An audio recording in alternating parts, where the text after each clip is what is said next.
truc toujours un peu pénible dans R, c'est d'exporter nos graphiques de façon propre pour pouvoir les utiliser dans des publications, dans des présentations, etc.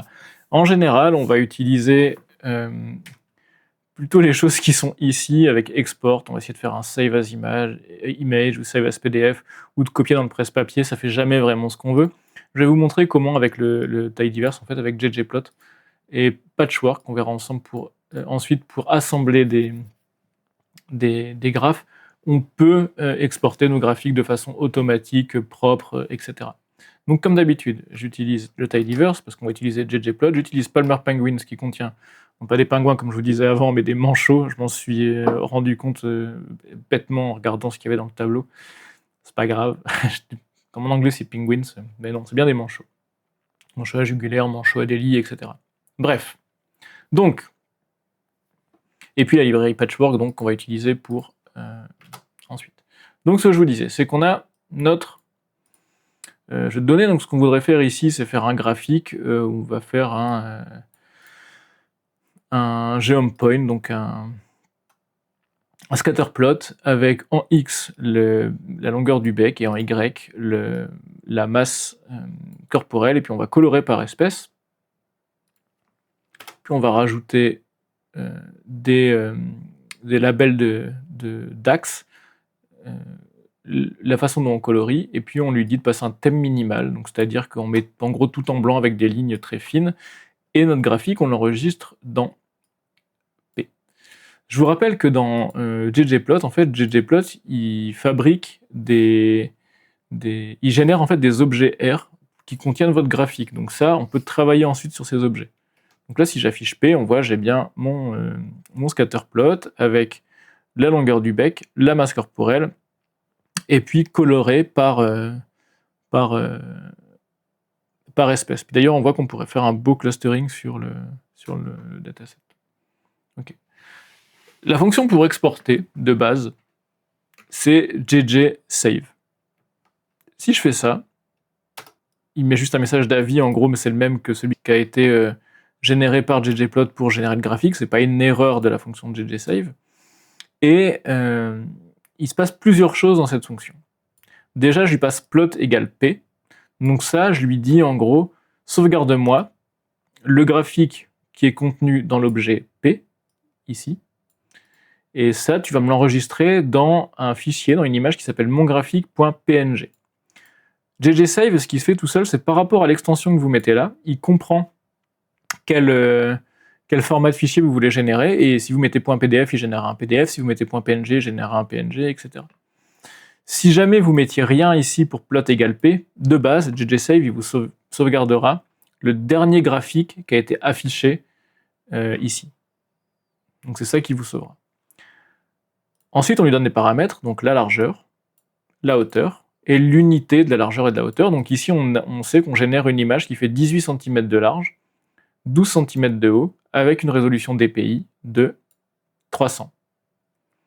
Donc c'est la résolution standard pour l'impression, et en général, c'est ce que le journal demande, la revue demande. Ce qui est très pratique, c'est qu'on voit qu'en fait, si la revue elle demande des formats très spécifiques, on a juste à changer les paramètres ici, la résolution, et ça se fait tout seul. Ok, donc ça, on a vu pour les exports PNG. Donc le PNG, c'est très bien parce que c'est assez léger, ça passe partout, puis c'est un petit peu standard. Par contre, pour des choses qu'on voudrait imprimer de façon un peu plus propre, un peu plus grosse, on va utiliser un format qu'on appelle vectoriel. Donc le PNG, c'est un format raster, ce qui veut dire que on a un fichier qui décrit chaque pixel, son emplacement et sa couleur. Okay, donc à un moment, si on zoome trop fort, l'image va être crénelée, parce qu'on va voir vraiment le détail de chacun des pixels. Avec les formats vectoriels, comme le PDF, le SVG, le fichier ne contient pas la description de chaque pixel, mais il va contenir des vecteurs. Par exemple, il va me dire, ici j'ai un trait, et ce trait, il va de telle coordonnée à telle coordonnée. Et ce qui fait qu'on peut zoomer à l'infini, l'image ne sera jamais crénelée. Ça, c'est hyper pratique si on veut générer des figures qu'on va imprimer sur des posters en A0, par exemple. Et pour ça, c'est hyper facile. On lui dit ggsave figure1.pdf. Donc là, il sait qu'il doit générer un PDF, donc vous n'avez pas besoin de réfléchir. Qu'est-ce que je veux sauvegarder? Le graphe qui est stocké dans l'objet P, ici. Je vous rappelle que ça, vous pouvez l'appeler comme vous voulez. Je veux que mon PDF il fasse 18 cm de large, 12 cm de haut. Voilà, et j'ai pas besoin d'y mettre une résolution, puisque c'est un format vectoriel, la résolution ne concerne que les formats raster. Parfois, il arrive que les journaux demandent des pointifs, pas de souci. Il vous suffit de dire pointif et GGSave saura que vous voulez faire un pointif. Et vous pouvez lui passer un argument qui est la compression. Si jamais le journal vous demande, ça permet de réduire la taille du fichier de sortie parce que les types sont assez gros. De la même façon, si vous voulez générer un SVG, vous mettez juste .svg et il vous générera un beau SVG. Et là, pareil, comme c'est un format vectoriel, le SVG, pas besoin de mettre une résolution. Ok? Il y a quelque chose qui est important, c'est que souvent ce qui se passe, c'est qu'on va faire un export et puis la taille du texte, elle va être minuscule. Et pourquoi ça? Parce qu'en fait, la taille du texte, elle est fixe. Donc quand on va changer la largeur et la hauteur de notre fichier d'export, le graphique va changer en taille, mais le texte, lui, va pas changer. Donc pour ça, on utilise une option, donc on utilise thème minimal pour dire que on va utiliser le thème minimal, c'est égal, mais surtout on lui dit que dans ce thème, on va mettre la taille des points, la taille de base à 10. Ça permet à R de savoir comment est-ce qu'il doit dimensionner le texte. Donc ici, je prends mon graphe qui est dans P, et avec la syntaxe ggplot, donc je fais plus et je lui rajoute cette fonction-là. Et je sauvegarde le résultat dans un autre graphique qui s'appelle ppubli. Si je vous montre ppubli, ici, vous voyez que ça a très légèrement changé en taille de base, c'est pas très grave, mais on voit que ça a un effet sur la taille. Donc, vous pouvez faire différents essais chez vous pour trouver la base size qui vous correspond le mieux, pour vos différents formats d'export.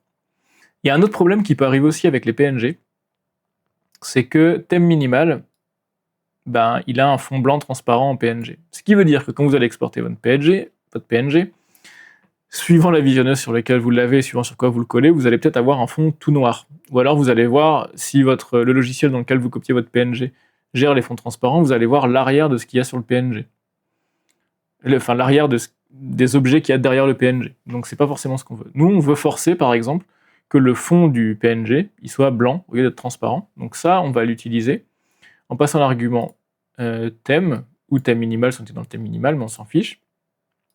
Thème, donc il y a une fonction de ggplot qui n'est pas vraiment un argument, mais dans cette fonction thème, on va passer l'argument plot background, élément rect, fill, white, color, NA.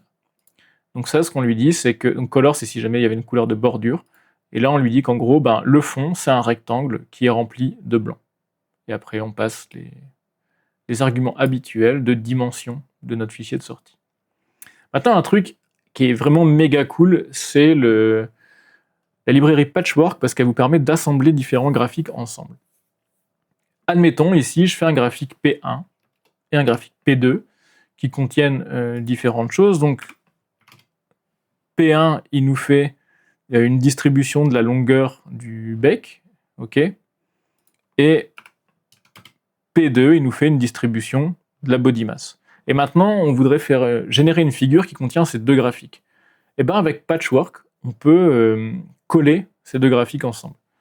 Donc là, ce que je vais faire, c'est que j'ai mon premier graphique qui est dans P1, mon deuxième graphique qui est dans P2, et ces deux-là, je vais dire, crée-moi un graphique qui s'appelle pCombine, qui contient P1 plus P2, plus quelques annotations. Et en fait, la fonction P1 plus P2, le plus là, c'est vrai, il va être interprété par Patchwork, et Patchwork va lui dire, en gros, tu mets P1 à gauche et P2 à droite. Donc je vous montre ça. Voilà ce qu'on obtient. P1 à gauche, P2 à droite. Et avec plot annotation tags level égale A, il nous a écrit A et B en haut. Et donc comme ça, on peut se référer à ça dans la légende de nos graphiques. Si j'avais mis divisé à la place de plus, en fait, au lieu de mettre les graphiques à gauche, à droite, il aurait fait en haut, en bas. Donc, voilà. et toujours avec plot annotation A et B. Et ça, en fait, comme ce que ça génère vraiment, c'est un fichier patchwork qui est finalement pas très différent du ggplot. Et donc, avec ggsave, vous pouvez sauvegarder votre patchwork et vous aurez une figure qui contient exactement ce que vous voyez à gauche, à droite ici.